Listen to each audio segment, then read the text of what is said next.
Assalamualaikum sahabat ruang belajar, apa kabar semuanya? Semoga sehat selalu. Ketemu lagi dengan saya Eko Prastyo, selamat datang di ruang belajar. Ada perbedaan mencolok dari cara kerja antara orang kaya dan orang miskin. Kalaupun mungkin sebagian dari kita masih belum benar-benar kaya, tapi jika kita bekerja dengan model orang kaya, pasti pelan namun pasti kita bisa menuju ke sana. Apa saja sih perbedaan cara kerja antara orang miskin dan orang kaya itu? Yuk simak terus video ini sampai selesai ya. Pertama, orang-orang kaya lebih fokus membangun kolaborasi, sementara orang-orang miskin hanya sibuk melakukan kompetisi. Ketika mereka bekerja di sebuah lembaga, di sebuah tempat, mereka menganggap orang-orang di sekitarnya itu kompetitor. Dia ingin jadi yang terbaik, dia ingin jadi yang terhebat. Apa akibatnya? Kadang mereka nggak mau belajar dengan sesama. Mereka tidak mampu menciptakan suasana nyaman. Ketika mereka menganggap semua orang adalah kompetitor, maka di titik ini kita sedang menutup akses untuk belajar dari sesama. Ada kalanya cara-cara yang nggak sehat dilakukan. Apa akibatnya? Sehingga hubungan kita dengan mereka pun menjadi terganggu, nggak terlalu baik. Sementara orang-orang yang akan bertumbuh menjadi kaya adalah ketika mereka mampu membangun kolaborasi. Mereka bekerja dengan sesama, belajar bersama, bertumbuh bersama, membangun jejaring yang baik.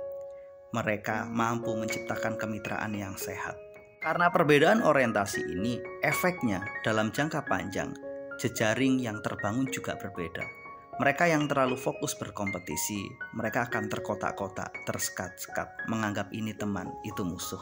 Sementara mereka yang berfokus membangun kolaborasi, mereka berupaya untuk bekerja sama dengan siapapun, memanfaatkan hubungan baik itu untuk kebaikan bersama. Sehingga dalam jangka panjang mereka punya kemampuan membangun jejaring yang jauh lebih baik jika dibandingkan dengan orang-orang yang menganggap sesama mereka adalah kompetitor. Perbedaan kedua terlihat pada orientasi mereka. Orang-orang yang nggak punya kemampuan membangun kekayaan hanya fokus mengejar pertumbuhan income. Sementara orang-orang yang punya potensi besar menjadi kaya, mereka fokus mengejar pertumbuhan kualitas diri. Pertumbuhan income versus pertumbuhan kualitas diri sekilas akan dimenangkan oleh mereka yang berfokus mengejar tambahan gaji, penghasilan yang besar, jika dibandingkan dengan mereka yang berfokus untuk mengejar pertumbuhan kualitas diri. Namun dalam jangka panjang, orang-orang yang fokus membangun kualitas diri, mengejar pertumbuhan diri yang lebih baik, pada akhirnya juga akan mendapatkan pertumbuhan income. Bahkan pada saatnya nanti, orang-orang yang fokus membangun kualitas diri akan melakukan akselerasi income. Di titik itulah mereka akan memenangkan perlombaan mengejar income jika dibandingkan dengan orang-orang yang hanya fokus mengejar gaji.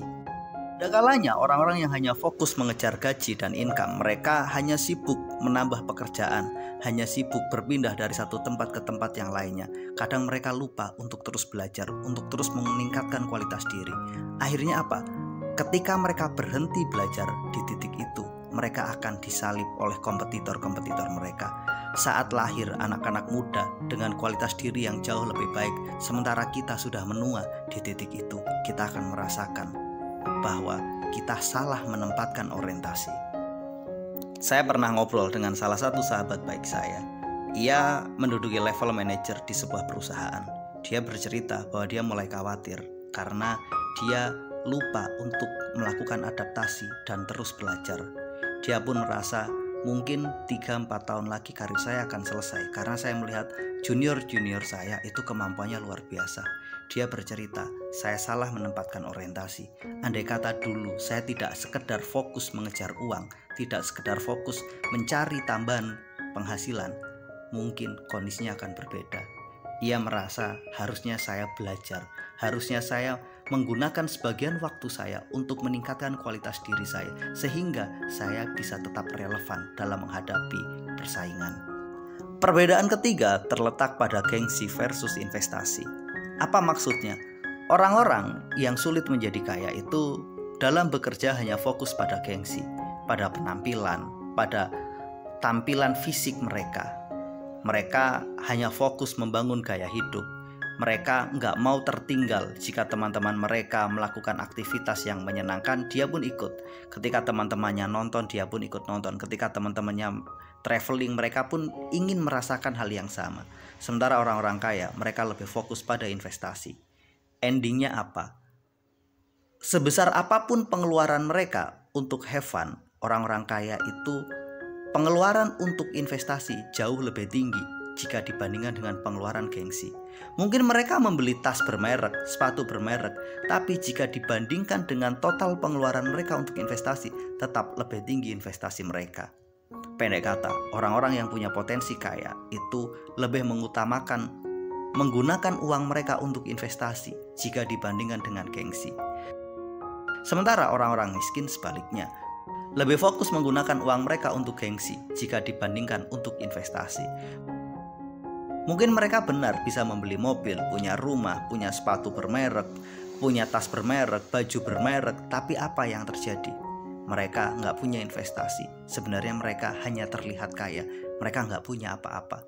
Sementara orang-orang yang beneran kaya itu, mereka sama-sama punya sepatu, sama-sama punya mobil, sama-sama punya rumah, tapi investasi mereka lebih besar.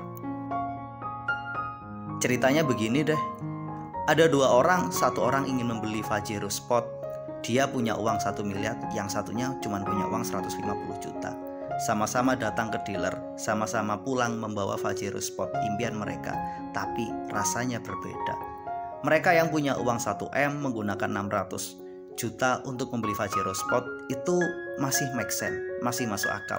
Sementara yang punya uang hanya 150 juta memaksakan diri membeli Pajero Sport, apa yang terjadi? Ya terpaksa berhutang. Di titik ini jelas semuanya berbeda. Satunya hanya fokus pada gengsi, yang satunya benar-benar berupaya untuk menghargai dirinya. Dia tahu ini waktu yang pantas untuk dia membeli sebuah mobil sesuai impian dia, karena memang dia sudah punya tabungan investasi yang sangat besar. Pada akhirnya, yuk jangan maksa dalam menjalani hidup. Jangan hanya fokus pada gengsi, tapi lupa investasi. Pada akhirnya, mari kita belajar berkolaborasi, mengambil manfaat dari siapapun yang ada di sekitar kita, membangun jejaring yang baik. Mari kita berfokus untuk berinvestasi, tidak sekedar adu gengsi. Yang terpenting, yuk terus tingkatkan kualitas diri, daripada sekedar meningkatkan gaji, mengejar income. Mudah-mudahan video ini bermanfaat. Sampai ketemu pada video kami berikutnya. Terima kasih telah menonton. Assalamualaikum warahmatullahi wabarakatuh.